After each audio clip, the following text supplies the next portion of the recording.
Encíclica Fratelli Tutti del Papa Francisco. Capítulo 8. Lectura dramatizada. Las religiones al servicio de la fraternidad en el mundo. Las distintas religiones, a partir de la valoración de cada persona humana como criatura llamada a ser hijo o hija de Dios, ofrecen un aporte valioso para la construcción de la fraternidad y para la defensa de la justicia en la sociedad. El diálogo entre personas de distintas religiones no se hace meramente por diplomacia, amabilidad o tolerancia. Como enseñaron los obispos de India, el objetivo del diálogo es establecer amistad, paz, armonía y compartir valores y experiencias morales y espirituales en un espíritu de verdad y amor. El fundamento último. Los creyentes pensamos que sin una apertura al Padre de todos, no habrá razones sólidas y estables para el llamado a la fraternidad. Estamos convencidos de que solo con esta conciencia de hijos, que no son huérfanos, podemos vivir en paz entre nosotros. Porque la razón por sí sola es capaz de aceptar la igualdad entre los hombres y de establecer una convivencia cívica entre ellos, pero no consigue fundar la hermandad. En esta línea quiero recordar un texto memorable. Si no existe una verdad trascendente, con cuya obediencia el hombre conquista su plena identidad, tampoco existe ningún principio seguro que garantice relaciones justas entre los hombres. Los intereses de clase, grupo o nación los contraponen inevitablemente unos a otros. Si no se reconoce la verdad trascendente, triunfa la fuerza del poder, y cada uno tiende a utilizar hasta el extremo los medios de que dispone para imponer su propio interés o la propia opinión, sin respetar los derechos de los demás. La raíz del totalitarismo moderno hay que verla, por tanto, en la negación de la dignidad trascendente de la persona humana, imagen visible de Dios invisible. Y precisamente por esto, sujeto natural de derechos que nadie puede violar. Ni el individuo, el grupo, la clase social, ni la nación o el Estado. Y no puede hacerlo tampoco la mayoría de un cuerpo social, poniéndose en contra de la minoría. Desde nuestra experiencia de fe y desde la sabiduría que ha ido amasándose a lo largo de los siglos, aprendiendo también de nuestras muchas debilidades y caídas, los creyentes de las distintas religiones sabemos que hacer presente a Dios es un bien para nuestras sociedades. Buscar a Dios con corazón sincero, siempre que no lo empañemos con nuestros intereses ideológicos o instrumentales, nos ayuda a reconocernos compañeros de camino, verdaderamente hermanos. Creemos que cuando en nombre de una ideología se quiere expulsar a Dios de la sociedad, se acaba por adorar ídolos, y enseguida el hombre se pierde, su dignidad es pisoteada, sus derechos violados. ¿Sabéis bien a qué atrocidades puede conducir la privación de la libertad de conciencia y de la libertad religiosa? ¿Y cómo esa herida deja a la humanidad radicalmente empobrecida, privada de esperanza y de ideales? Cabe reconocer que entre las causas más importantes de la crisis del mundo moderno están una conciencia humana anestesiada y un alejamiento de los valores religiosos, además del predominio del individualismo y de las filosofías materialistas que divinizan al hombre y ponen los valores mundanos y materiales en el lugar de los principios supremos y trascendentes. No puede admitirse que en el debate público solo tengan voz los poderosos y los científicos. Debe haber un lugar para la reflexión que procede de un trasfondo religioso que recoge siglos de experiencia y de sabiduría. Los textos religiosos clásicos pueden ofrecer un significado para todas las épocas. Tienen una fuerza motivadora. Pero de hecho son despreciados por la cortedad de vista de los racionalismos. Por estas razones, si bien la Iglesia respeta la autonomía de la política, no relega su propia misión al ámbito de lo privado. Al contrario, no puede ni debe quedarse al margen en la construcción de un mundo mejor, ni dejar de despertar las fuerzas espirituales que fecunden toda la vida en sociedad. Es verdad que los ministros religiosos no deben hacer política partidaria propia de los laicos, pero ni siquiera ellos pueden renunciar a la dimensión política de la existencia, que implica una constante atención al bien común y la preocupación por el desarrollo humano integral. La Iglesia tiene un papel público que no se agota en sus actividades de asistencia y educación, sino que procura la promoción del hombre y la fraternidad universal. No pretende disputar poderes terrenos, sino ofrecerse como un hogar entre los hogares. Esto es la Iglesia. Abierto para testimoniar al mundo actual la fe, la esperanza y el amor al Señor y a aquellos que Él ama con predilección. Una casa de puertas abiertas. La Iglesia es una casa con las puertas abiertas porque es madre. Y como María, la madre de Jesús, queremos ser una Iglesia que sirve, que sale de casa, que sale de sus templos, que sale de sus sacristías, para acompañar la vida, sostener la esperanza y ser signo de unidad, para tender puentes, romper muros y sembrar reconciliación. La identidad cristiana. La Iglesia valora la acción de Dios en las demás religiones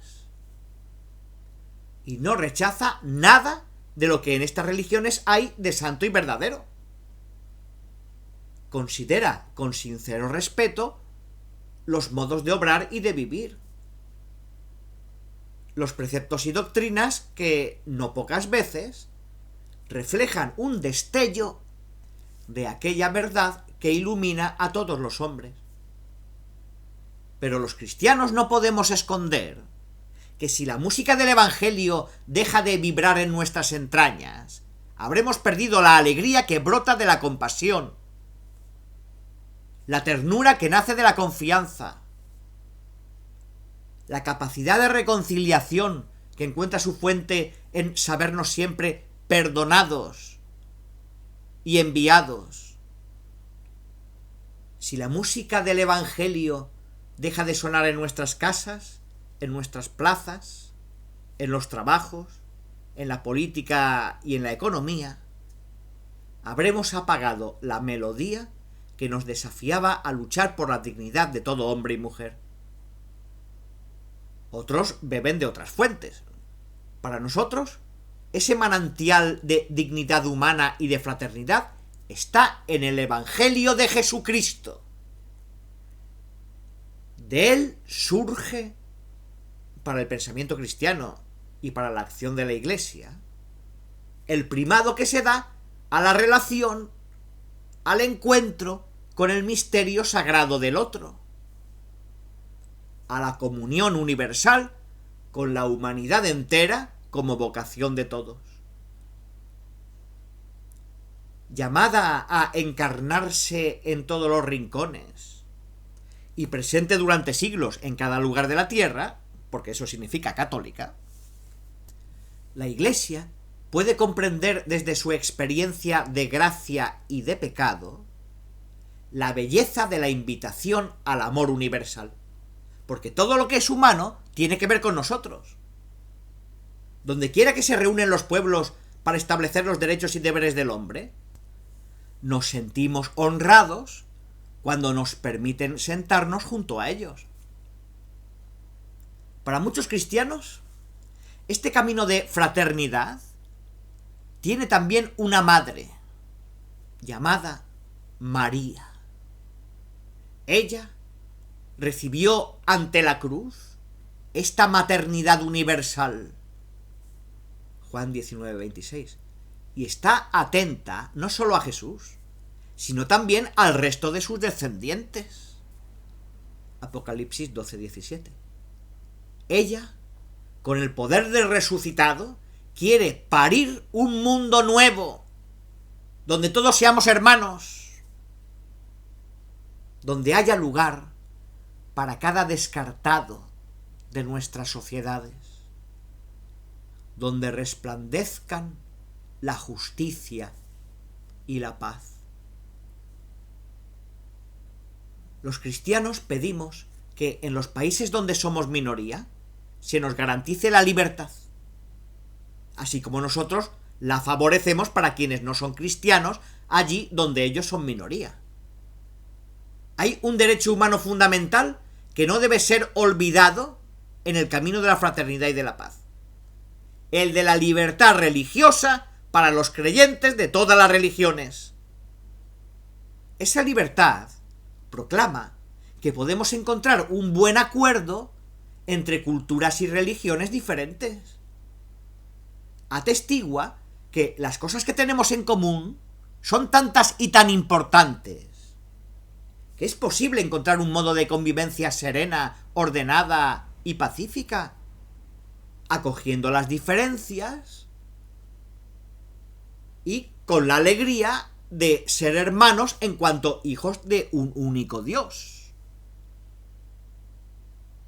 Al mismo tiempo, pedimos a Dios que afiance la unidad dentro de la Iglesia, unidad que se enriquece con diferencias que se reconcilian por la acción del Espíritu Santo.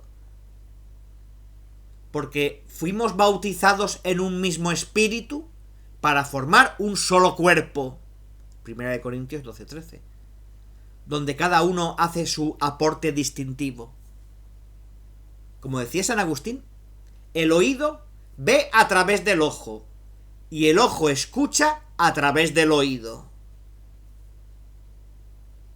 También urge seguir dando testimonio de un camino de encuentro entre las distintas confesiones cristianas. No podemos olvidar aquel deseo que expresó Jesucristo: que todos seáis uno. Juan 17:21. Escuchando su llamado, reconocemos con dolor que al proceso de globalización le falta todavía la contribución profética y espiritual de la unidad entre todos los cristianos. No obstante, mientras nos encontramos aún en camino hacia la plena comunión, tenemos ya el deber de dar testimonio común del amor de Dios a su pueblo, colaborando en nuestro servicio a la humanidad. Religión y violencia. Entre las religiones es posible un camino de paz. El punto de partida debe ser la mirada de Dios, porque Dios no mira con los ojos, Dios mira con el corazón. Y el amor de Dios es el mismo para cada persona, sea de la religión que sea. Y si es ateo, es el mismo amor. Cuando llegue el último día y exista la luz suficiente sobre la tierra para poder ver las cosas como son, nos vamos a llevar cada sorpresa. También los creyentes necesitamos encontrar espacios para conversar y para actuar juntos por el bien común y la promoción de los más pobres. No se trata de que todos seamos más light, o de que escondamos las convicciones propias que nos apasionan para poder encontrarnos con otros que piensan distinto. Porque mientras más profunda, sólida y rica es una identidad, más tendrá para enriquecer a los otros con su aporte específico.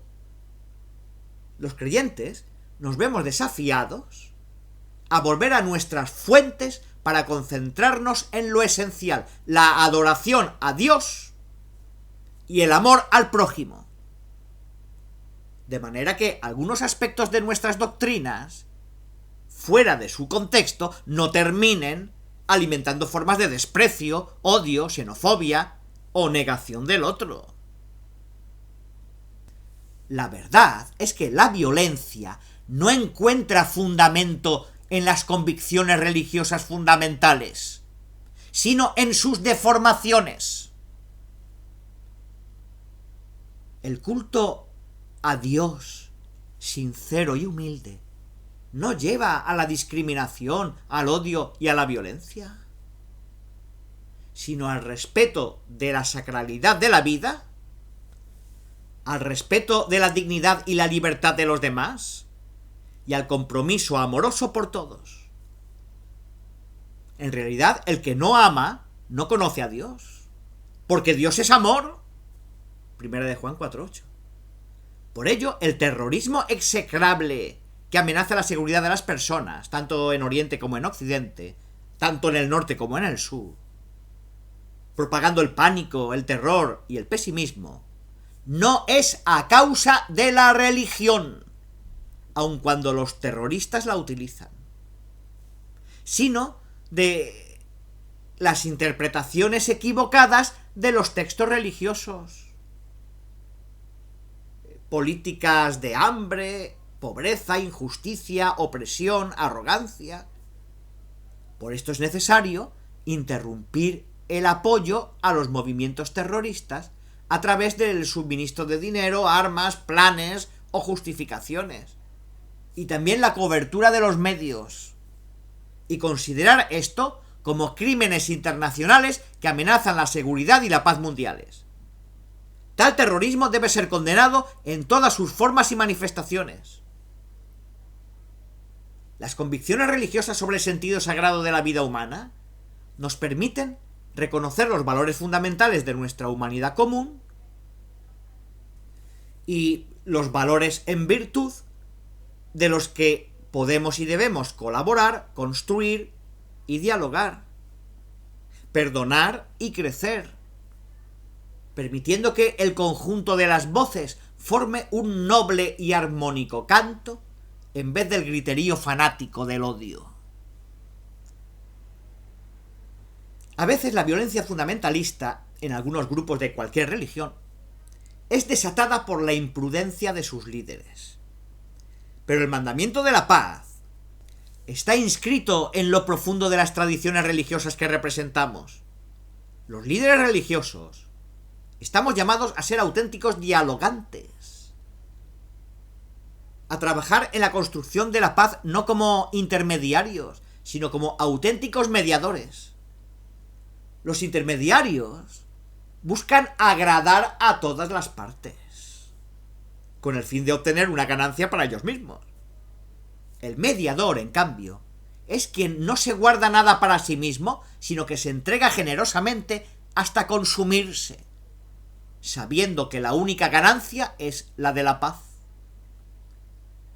Cada uno de nosotros está llamado a ser un artesano de la paz, uniendo y no dividiendo, extinguiendo el odio y no conservándolo, abriendo las sendas del diálogo y no levantando nuevos muros. Llamamiento. En aquel encuentro fraterno que recuerdo gozosamente con el gran imán Ahmad Al-Tayeb, declaramos firmemente que las religiones no incitan nunca a la guerra y no instan a sentimientos de odio, hostilidad, extremismo, ni invitan a la violencia o al derramamiento de sangre. Estas desgracias son fruto de la desviación de las enseñanzas religiosas, del uso político de las religiones y también de las interpretaciones de grupos religiosos que han abusado, en algunas fases de la historia, de la influencia del sentimiento religioso en los corazones de los hombres. En efecto, Dios, el Omnipotente, no necesita ser defendido por nadie y no desea que su nombre sea usado para aterrorizar a la gente. Por ello quiero retomar aquí el llamamiento de paz, justicia y fraternidad que hicimos juntos. En el nombre de Dios, que ha creado todos los seres humanos iguales en los derechos, en los deberes y en la dignidad, y los ha llamado a convivir como hermanos entre ellos, para poblar la tierra y difundir en ella los valores del bien, la caridad y la paz, en el nombre de la inocente alma humana que Dios ha prohibido matar, afirmando que quien mata a una persona es como si hubiese matado a toda la humanidad, y quien salva a una es como si hubiese salvado a la humanidad entera, en el nombre de los pobres, de los desdichados, de los necesitados y de los marginados, que Dios ha ordenado socorrer como un deber requerido a todos los hombres, y en modo particular a cada hombre acaudalado y acomodado, en el nombre de los huérfanos, de las viudas, de los refugiados y de los exiliados de sus casas y de sus pueblos, de todas las víctimas de las guerras, las persecuciones y las injusticias, de los débiles, de cuantos viven en el miedo, de los prisioneros de guerra y de los torturados en cualquier parte del mundo sin distinción alguna, en el nombre de los pueblos que han perdido la seguridad, la paz y la convivencia común, siendo víctimas de la destrucción, de la ruina y de las guerras, en nombre de la fraternidad humana que abraza a todos los hombres, los une y los hace iguales, en nombre de esta fraternidad golpeada por las políticas de integrismo y división, y por los sistemas de ganancia insaciable, y las tendencias ideológicas odiosas, que manipulan las acciones y los destinos de los hombres, en nombre de la libertad que Dios ha dado a todos los seres humanos, creándolos libres y distinguiéndolos con ella, en nombre de la justicia y de la misericordia, fundamentos de la prosperidad y quicios de la fe, en nombre de todas las personas de buena voluntad presentes en cada rincón de la tierra, en nombre de Dios y de todo esto, asumimos la cultura del diálogo como camino, la colaboración común como conducta y el conocimiento recíproco como método y criterio.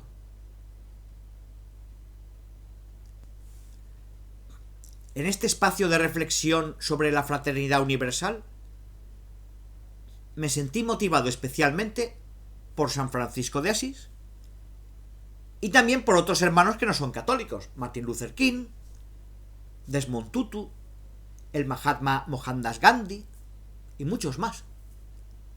Pero quiero terminar recordando a otra persona de profunda fe, quien desde su intensa experiencia de Dios hizo un camino de transformación hasta sentirse hermano de todos. Se trata del beato Carlos de Foucault.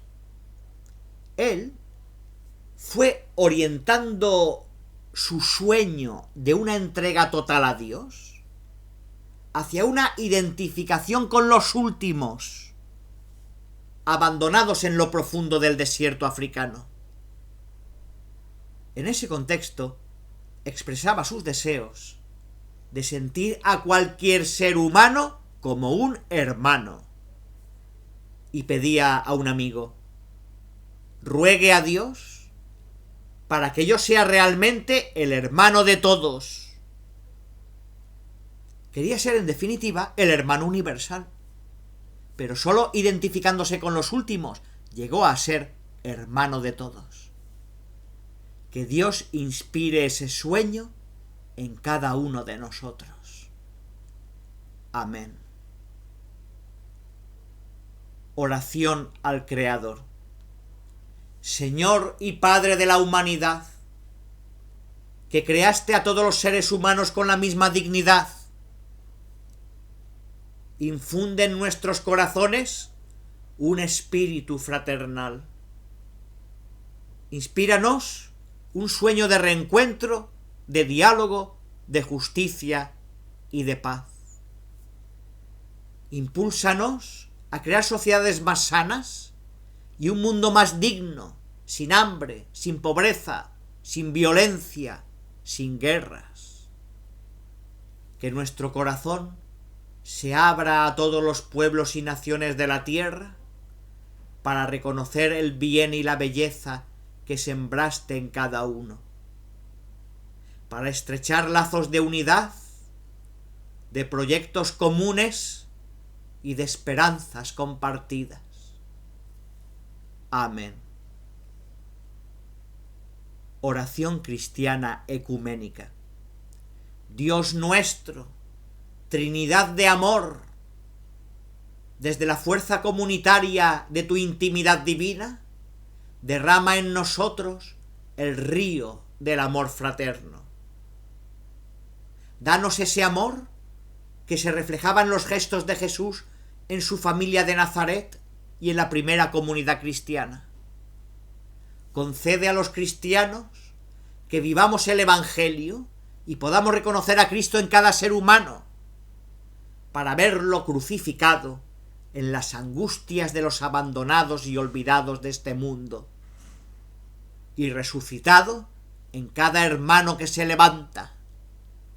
Ven, Espíritu Santo, muéstranos tu hermosura reflejada en todos los pueblos de la tierra, para descubrir que todos son importantes, que todos son necesarios, que son rostros diferentes de la misma humanidad que amas. Amén. Dado en Asís, junto a la tumba de San Francisco, el 3 de octubre del año 2020, víspera de la fiesta del Poverello, octavo de mi pontificado. Francisco.